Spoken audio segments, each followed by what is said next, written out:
Hello student, welcome to maths guru 9। चलो हम लोग कंटिन्यू करते हैं। प्रीवियस वीडियो में 22 तक क्वेश्चन सॉल्व हो गया था। अब 23 वाला सॉल्व करते हैं। 23 क्या कहता है? अब फ्रिक्शन बिकम 1/3। तो मान लेते हैं let friction equal to fraction equal to X by Y, है ना। मान लेते हैं, कह रहे हैं फ्रैक्शन बिकम 1/3 तब हो जाता है एक फ्रिक्शन। ये एक्स अपन वाई 1/3 हो जाता है कब? जब 2 is subtracted from the numerator. ये न्यूमरेटर से 2 सब्ट्रैक्ट हो रहा है ना, subtracted from numerator and become the 1/2। Sorry, a fraction become 1/2 when is subtracted from the numerator. तो ये हो गया, तो हम क्रॉस मल्टीप्लाई कर लेगा तो ये हो जाएगा 3x - 6 is equal to Y और 3x - y is equal to 6। ये इक्वेशन नंबर फर्स्ट हो गया है ना। सेकेंड कंडीशन क्या कहती है? कह रहा है कि इट बिकम 1/2 जो x अपॉन वाई है वो बिकम होता 1/2 कब? When 1 is subtracted from denominator. कह रहा है ये ऐसे हो रहा है, तो अगर मल्टीप्लाई करें 2x is equal to Y minus 1 तो ये हो जाएगा भाई 2x - y is equal to -1। This is question number second. ठीक है, अब दोनों को सॉल्व कर लो भाई। सॉल्व कर लेते हैं। पहली इक्वेशन दे रखा है 3x - y is equal to 6। हम सब्ट्रैक्ट कर लेते हैं, ये माइनस ये प्लस ये माइनस, तो ये कैंसिल आउट हो गया और ये कितना हो गया? -x इक्वल टू माइनस का 7 और x इक्वल टू आ गया भाई 7। ठीक है ना। अब पहली इक्वेशन पुट कर देते हैं भाई। ये 3x - y is equal to 6 था, इसमें पुट करो x की वैल्यू 7। ये 21 - y इज इक्वल टू 6, तो ये 21 - 6 इज इक्वल टू y, तो 15 आ गया। y की वैल्यू कितनी आ गई? 15, है ना। देन फ्रिक्शन इक्वल टू क्या हो जाएगा? देन फ्रैक्शन इक्वल टू क्या हो जाएगा भाई? x अपॉन वाई क्या था भाई? x की वैल्यू 7/15। तो ये हमारा आंसर हो गया। ठीक है, चलो अगला क्वेश्चन सॉल्व करते हैं भाई। 23 हो गया, 24 सॉल्व करते, बहुत आसान है। 24 क्या कह रहा है? सॉल्व द ग्राफिकली मेथड, है ना। तो ग्राफिकली सॉल्व करने के लिए बोल रहा है, बस वैसे ही सिंपल है। पहली क्वेश्चन दे रखा है 2x + 3y is equal to 2। इसको सॉल्व करते हैं भाई। 2x is equal to 2 - 3y और x इक्वल टू 2 - 3y/2। ऐसे अगर इक्वेशन बना लें इस तरीके से ये x हो गया और ये y हो गया, है ना। ऐसे अब मान लो y की वैल्यू पुट कर दे 0। y की वैल्यू अगर पुट कर दे 0 तो इसकी वैल्यू क्या 1 आ जाएगी, है ना। अगर हम y की वैल्यू 2 पुट कर दें तो 2 × 3 6 6 - 2 -4, तो -2 आ जाएगा। ठीक है, ऐसे भाई अगर -2 पुट कर दें y की वैल्यू तो 6 + 2 8, तो इसकी वैल्यू 4 आ जाएगी। तो सेकंड इक्वेशन क्या है भाई?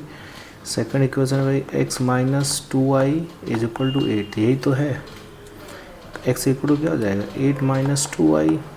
तो ऐसे देखो बनाते हैं भाई ग्राफ, इधर x और इधर y, है ना।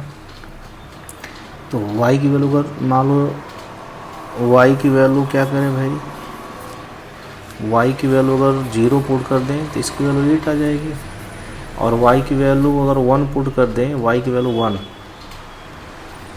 y की वैल्यू अगर 1 पुट करेंगे तो क्या आएगी भाई बताओ? तो ये आ जाएगी 6।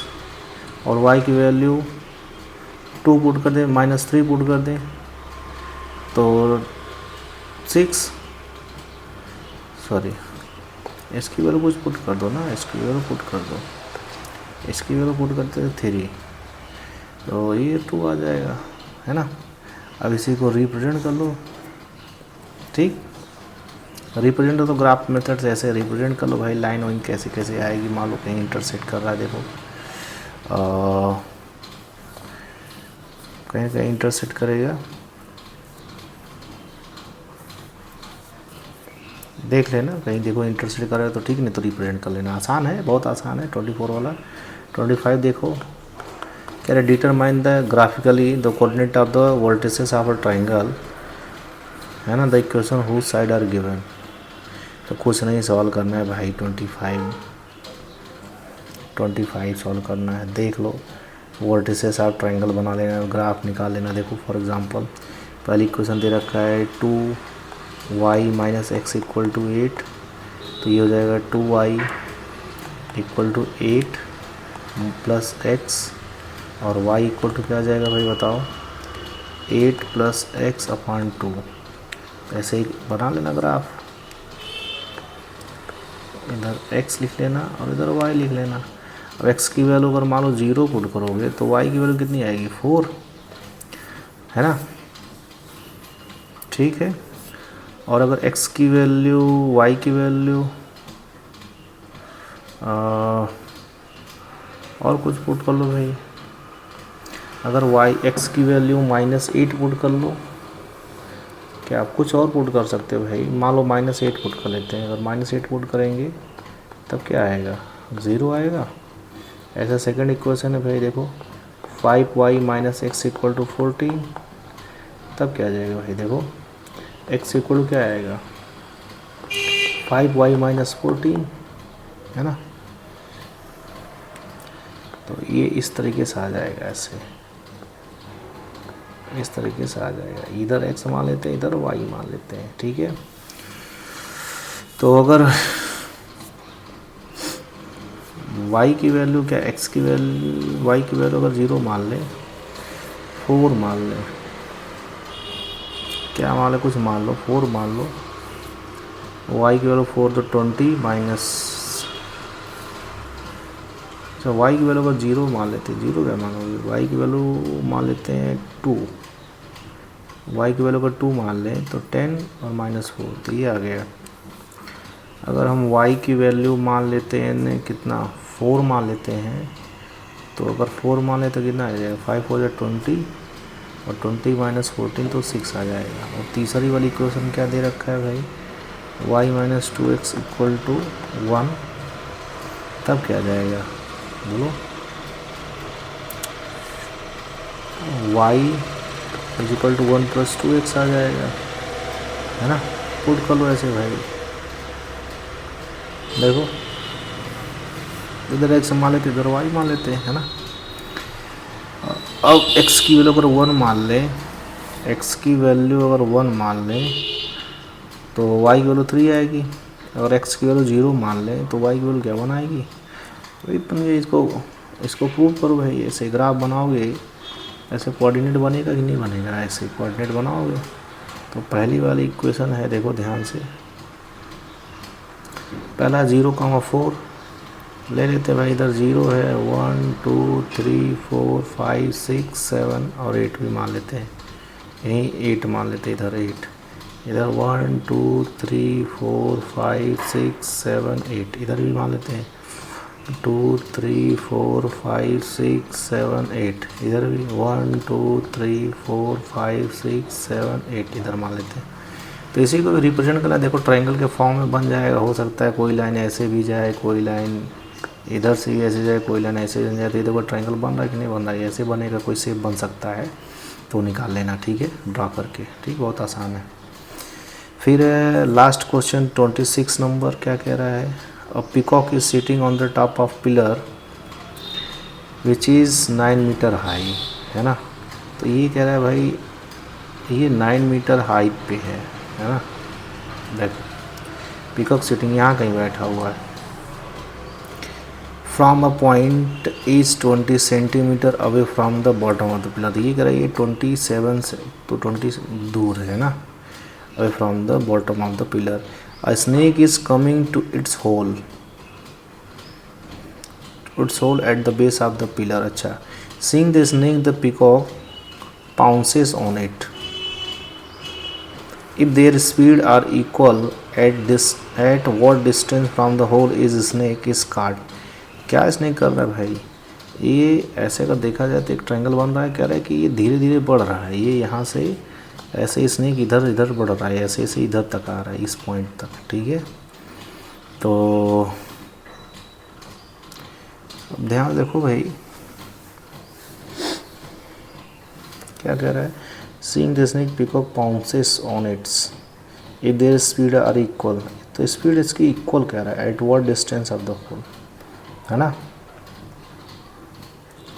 तो हम कुछ नाम देते हैं भाई, ए नाम देते हैं, बी नाम देते हैं, सी नाम देते हैं, इसका डी नाम देते हैं। तो कह रहा है भाई ये डिस्टेंस इसकी है x मान लेते हैं, अगर ये डिस्टेंस y तो ये भी डिस्टेंस y है ना, समझ में आया। तो राइट एंगल ट्रायंगल अगर यूज करें तो 20 साइन इन ट्रायंगल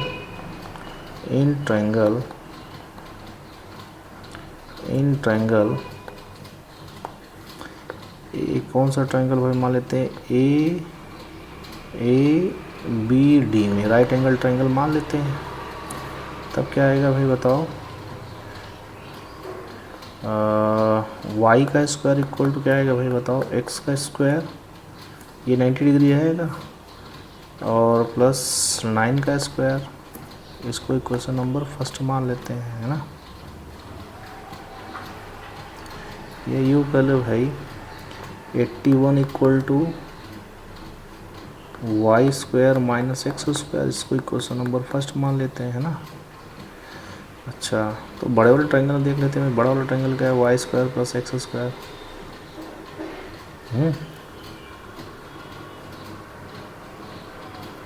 ठीक है।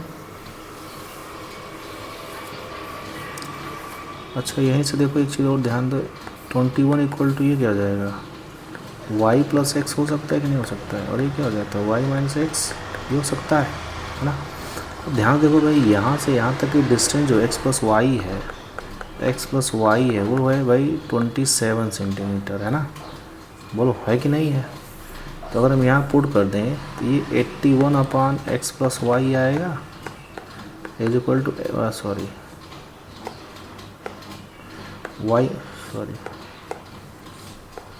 y माइनस एक्स आएगा कि नहीं आएगा, है ना। अब इसकी वैल्यू 27 सेंटीमीटर, तो 81 अपान 27, ये y माइनस एक्स, तो ये तो कैंसिल हो गया 3 टाइम में, ठीक है। और पहले से इक्वेशन अपने को दे रखा है x प्लस वाई, या यू कह लो इसको y प्लस एक्स कह लो, अच्छा रहेगा। y plus X is equal to दे रखा है 21 सेंटीमीटर, है ना। और y minus X equal to आ गया भाई 3। अब दोनों को सॉल्व कर लेते हैं। जब सॉल्व करेंगे तब क्या आएगा भाई, ध्यान से देखो, ये तो कैंसिल हो गया, 2y इज इक्वल टू आ गया भाई 30। तो y की वैल्यू अपने पास आ गई 15, कितनी आ गई 15, और y plus X equal to 27, और यहाँ पर 15 रखेंगे, उधर माइनस हो जाएगा, था 27 माइनस 15, तो y की वैल्यू कितनी आ गई बोलो, 12, कितनी आ गई 12 मीटर। मेरी बात समझ में आ गई कि नहीं आ गई, है ना। तो अगर मान लो भाई ये पोल से यहाँ की डिस्टेंस कितनी रहेगी बोलो भाई, यहाँ से यहाँ तक x की वैल्यू कितनी आई है, x की वैल्यू आई है, सॉरी यहाँ x होना चाहिए था, यहाँ पर x होना चाहिए था, यहाँ पर x इक्वल टू था ना, x इक्वल टू 12। तो ये हो गया भाई 12, और ये हो गया भाई कितनी डिस्टेंस चला वो यहाँ से यहाँ तक 15। मेरी बात समझ में आ गई नहीं आ गई, आंसर आ गया, ठीक है ना। तो प्लीज़ आप मेरे कमेंट बॉक्स में कमेंट करो क्वेश्चन समझ में आया कि नहीं आया, तो हम लोग आगे बढ़ें, ठीक है। चलो, थैंक यू।